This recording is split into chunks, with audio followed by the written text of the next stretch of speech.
Praise the lord. ప్రభువైన యేసుక్రీస్తు నామములో ఈ ఉదయకాలమందు మీ అందరికీ కూడా శుభములు తెలియజేస్తూ ఉన్నాను.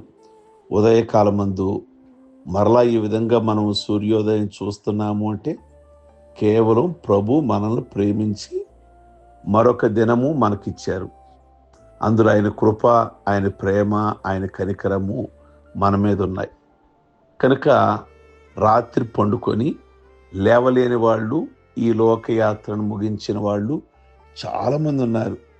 కానీ మరలా మనము లేచాము, సూర్యోదయం చూస్తున్నాము అంటే కేవలం మీరు జీవించేది ఆయన్ని స్తుతించడానికి, ఆయనను ఘనపరచడానికి.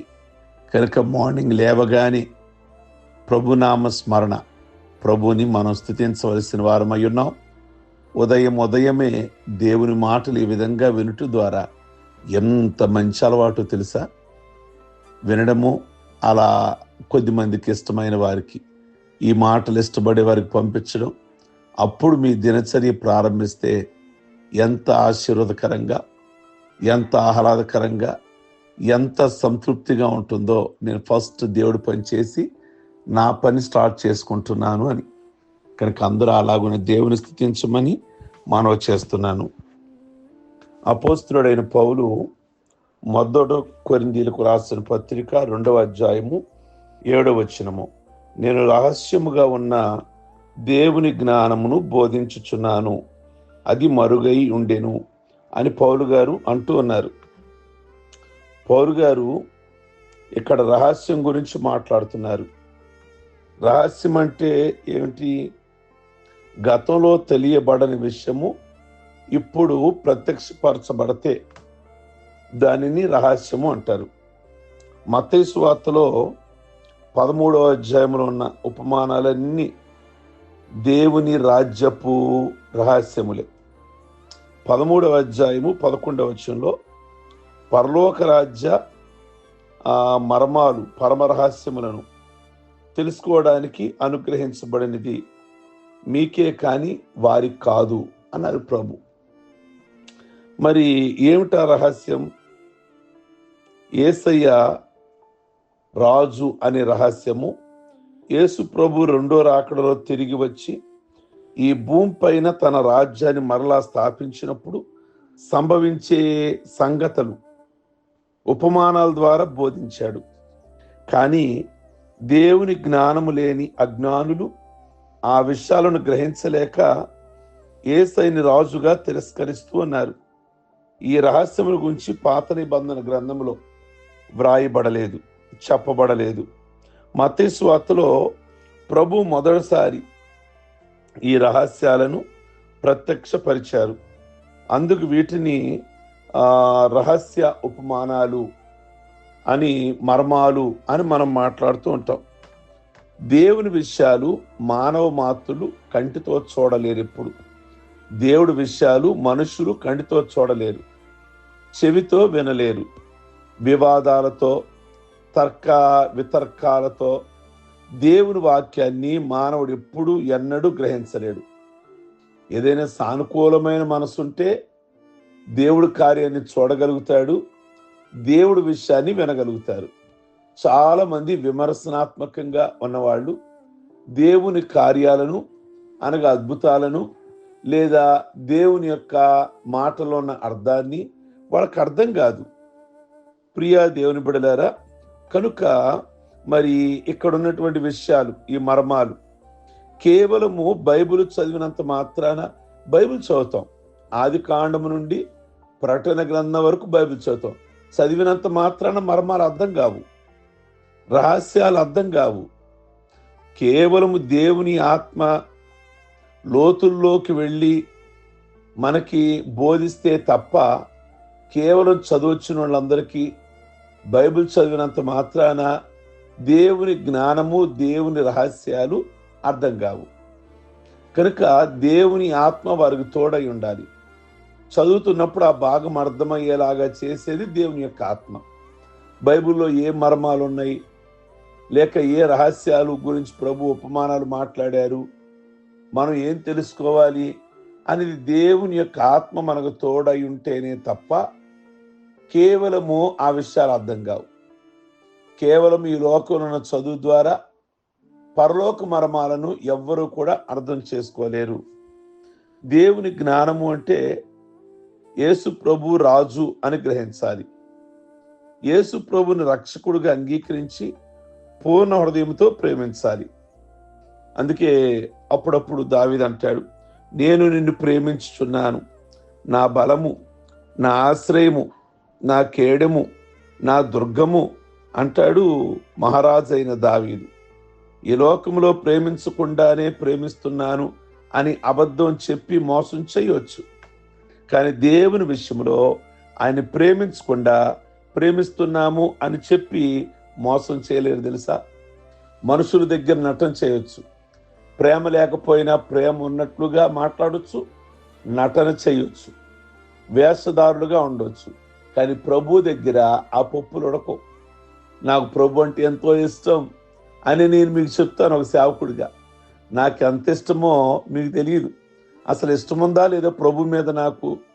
లేదా మీరు నాకు చెప్తారు ప్రభు అంటే మాకు చాలా ఇష్టమండి అని. ఎందుకంటే నా అంతరంగమే మీకు తెలియదు, మీ అంతరంగం నాకు తెలియదు. కనుక మరి నా అంతరంగం ఎరిగిన వాడు ఆయన, మీ అంతరంగం ఎరిగిన వాడు ఆయన. మీరు ఎంతగా ప్రేమిస్తున్నారో ఆయనకు తెలుసు. ప్రియ దేవుని బిడ్డలారా, ఎవరైతే ఆయన్ని ప్రేమిస్తారో వారికి కలిగే లాభాలేంటో తెలుసా? వారికి కలిగే లాభాలను తెలుసా? దేవుడు వారిని రక్షిస్తాడు. 91వ కీర్తన 14లో అంటాడు, నేను ఆయన్ని ప్రేమిస్తున్నాను గనక ఆయన నన్ను రక్షిస్తున్నాడు, ఆయన నన్ను కాపాడుతున్నాడు అంటాడు దావీదు.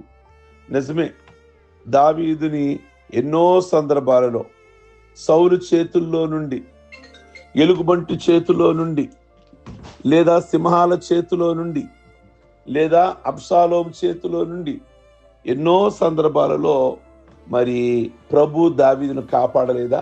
కారణం ఒకటే, దావీదు ప్రభుని ప్రేమించాడు.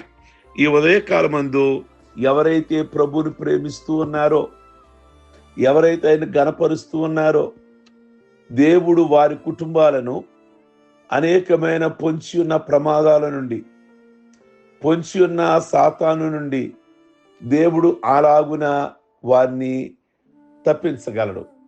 కీర్తనలు అన్నాడు కదా, అతడు నన్ను ప్రేమిస్తున్నాడు గనక నేను అతనిని తప్పించేదను, నా రక్షణను అతనికి చూపించేదను అని అన్నాడు. కనుక ఈ ఉదయకాలం ముందు ప్రతి ఒక్కరూ కూడా ప్రభుని ప్రేమించండి. నిజంగా ఎన్ని దీవెనలు, ఎన్ని దీవెనలు, ఎన్ని ఆశీర్వాదాలు, ఎన్నోసార్లు ప్రమాదాలు వచ్చి వెళ్ళిన విషయం మీకు కూడా తెలియదు. ఎన్నో సందర్భాల్లో కీడు అంచుల దాకా వచ్చి వెళ్ళిన విషయం మీకు తెలియదు. సాతాను దాడి చేద్దామని తిరిగి వెళ్ళిపోయిన సందర్భాలు ఎన్నో ఉన్నాయి ప్రభు వేసిన కంచెను బట్టి. కనుక అవన్నీ ఎవరికో తెలుసా?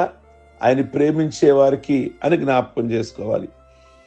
సామెతలు 8:21 ఏముందంటే, ఎవరినైతే దేవుణ్ణి ఎవరైతే ప్రేమిస్తారో వారిని ఆస్తికి కర్తలుగా చేస్తాను అన్నాడు. నన్ను ప్రేమించు వారిని నేను సంపన్నులుగా చేస్తాను అన్నాడు. ప్రియ దేవుని బిడ్డలారా, వారిని సంపదలతో నింపుతాను అన్నాడు. నిజమే, దావీదు జీవితంలో చూడండి, ఆస్తి కర్తగా చేయలేదా? ప్రభు మాట ఇచ్చారు అంటే ఊరికే మాట ఎవరు, ఊరికే రాయించరు. ప్రభు మనల్ని అన్నారుగా, మీ మాట అవునంటే అవును, కాదంటే కాదు. అంత పవర్గా ఉండాలి మీ మాట, అంత నమ్మకంగా మాట్లాడాలి మీ మాట. నిజంగా ప్రభు అన్నారు కదా, మరి ఈరోజు నిజంగా ఆస్తి కర్తలుగా చేస్తాను అన్నాడు. దావీదును చూడండి, అసలు ఆస్తి కర్తగా చేయలేదా? ఇశ్రాయేలుకి రాజుగా, మహారాజుగా చేయలేదా? నిజంగా దావీదు ఎక్కడి వాడు? కేవలము గొర్రెల కాపరి, చేతిలో ఒక దుడుకర మాత్రం ఉండేది. ఇప్పుడు దావీదుకి ఏముంది? రాజదండం ఉంది. అప్పుడు కేవలం మార్నింగ్ లేచి చదిబో తిని వెళ్ళేవాడు. ఇప్పుడు పంచపక్ష పరవన్నాడు ఉన్నాయి, రాజభోజనం ఉంది. ఆ రాజభోజనం బల్ల మామూలుగా ఉండదు. ఆ రోజుల్లో చిన్న టవల్ వేసుకునేవాడు ఆ గొర్రెలు మేపడానికి. ఇప్పుడు రాజవస్త్రాన్ని వేసుకున్నాడు. అప్పుడు ఏదో కుట్టించిన చెప్పులు వేసుకున్నాడు. ఈరోజు పామ్ కోల్డ్ అనగా రాజులు వేసే ఆ చెప్పులు వేరు, రాజులు వేసే ఆ వస్త్రాలు వేరు, ఓదారంగపు వస్త్రాలు. ప్రియ దేవుని బిడ్డ, ఎంత మార్పు వచ్చింది చూడండి.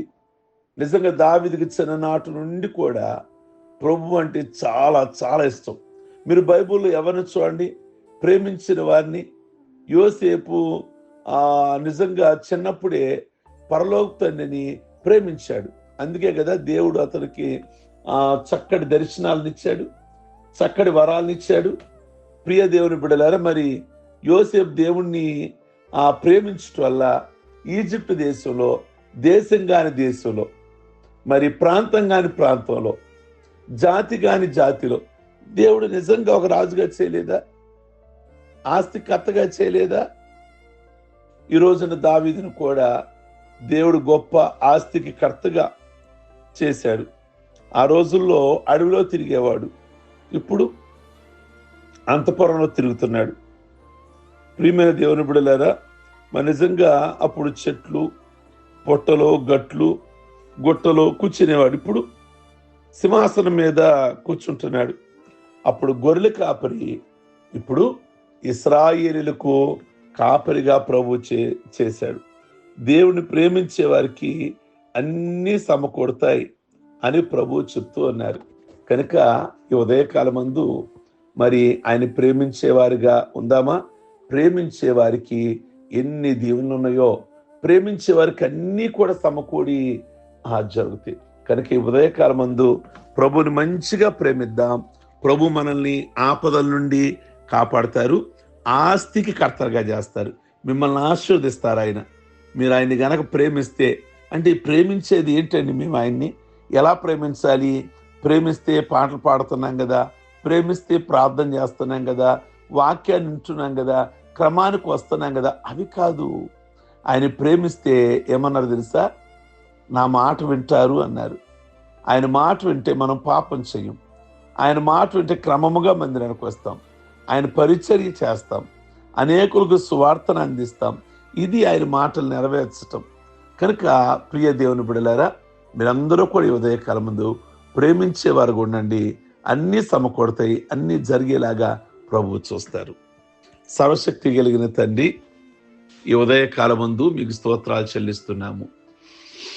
నిజంగా రహస్యాలను మీరు బయలుపరుస్తారు ప్రభు. రహస్యాలనుగా రేపు జరగబోయే విషయాలన్నీ కూడా మీ గ్రంథంలో పొంచి సిద్ధపరిచారు. అలాగే మిమ్మల్ని ప్రేమించే వారికి జరిగే మేలులు, ఆశీర్వాదాలు ఎలా ఉంటాయి అని కూడా మాట్లాడారు. మేము మిమ్మల్ని ప్రేమించే వారిగా ఎప్పుడూ కూడా ఉంచి, మీ మాటలు వినేవారుగా, మీ ఆజ్ఞలను శిరసా వహించే వారిగా ఉంచమని ప్రార్థన చేస్తున్నాం. వారికి అన్నీ కూడా సమకూడి జరిగేలాగున మీరు కృప చూపించండి ప్రభు. అయ్యా, మీకు కొందనాలు టైం వచ్చినప్పుడు ఎక్కడదక్కడ అన్నీ కూడా మీరు రెడీ చేస్తారు. మిమ్మల్ని ప్రేమించే వారికి ఏ దేనికోసం వెతుక్కోనివ్వరు, ఏ దీవెని కోసం వెతుక్కోసల వాళ్ళ చుట్టూనే అన్ని రెడీ చేసి ఉంచుతారు ప్రభు. నిజంగా ఎంత దయగలిగిన దేవుడు నాయన, మీకే వందనాలు. అట్టి దేవుని మేము కలిగి ఉన్నాం, మీకు స్తోత్రాలు చెల్లిస్తున్నాం. అలాగే ఈ యొక్క ఉదయకాలమందు పెళ్లి రోజులు, పుట్టినరోజులు, రక్షణ పొందిన రోజులు చేసుకుంటున్న బిడ్డలందరినీ ఆస్వాదించి ఆయుష్, ఆరోగ్యాలతో నింపి మీ కృతజ్ఞత కలిగిన జీవితాలు వారికి ప్రసాదించమని ప్రార్థన చేస్తున్నాం. ఈ దినదీవులతో నింపి ఈ దినాలలో ప్రభువా, ఎవరు ఏ విధమైన ప్రయాణాలు, పనులు పెట్టుకున్న అనుకున్నవన్నీ కూడా వారికి మేలుకరంగా జరిగించి ఘనత, మహిమ, ప్రభావాలు పొందమని యేసయ్య నామములో అడుగుచున్నాం తండ్రి. ఆమేన్. God bless you. ప్రభు మిమ్మల్ని దీవించును గాక.